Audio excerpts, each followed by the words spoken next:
Friends Vlog nagbabalik. Another day, another vlog tayo guys. Dito naman tayo sa Casa de Arte. Hintayin natin lumabas best friend natin. Maya nandyan na yan. Samahan niyo ako guys. Hintayin natin best friend ko guys. Best friend ko tagal niya eh.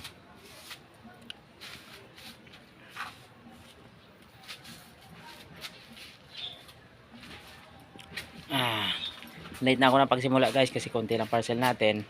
Tapos nasa 63 lang yung dala ko ngayon. Tapos may mga 4 PM at 5 PM pa akong delivery na talaga ang mga customer ko talaga na yan is 4 PM to 5 PM talaga nagpapa-deliver. So kailangan kong hintayin.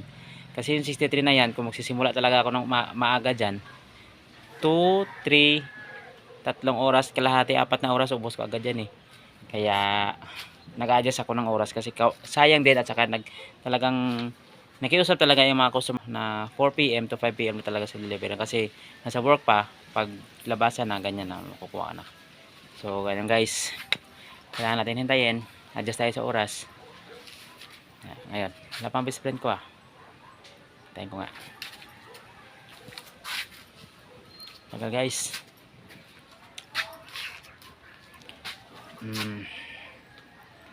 Wala yung best friend ko.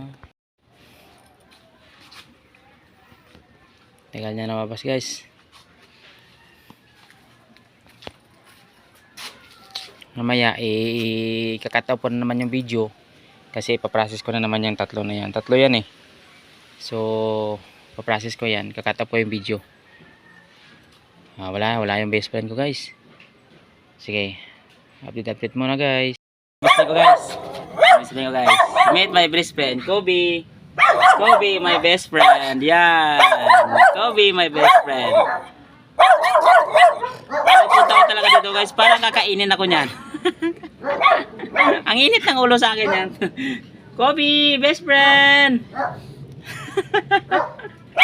Kung makakalabas lang yan, iwan ko. Guys, Kobe, best friend. Hi to my followers, best friend.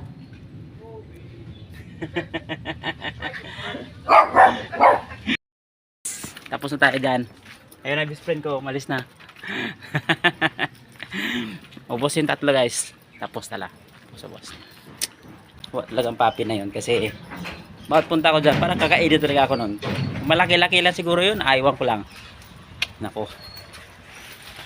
Guys, update.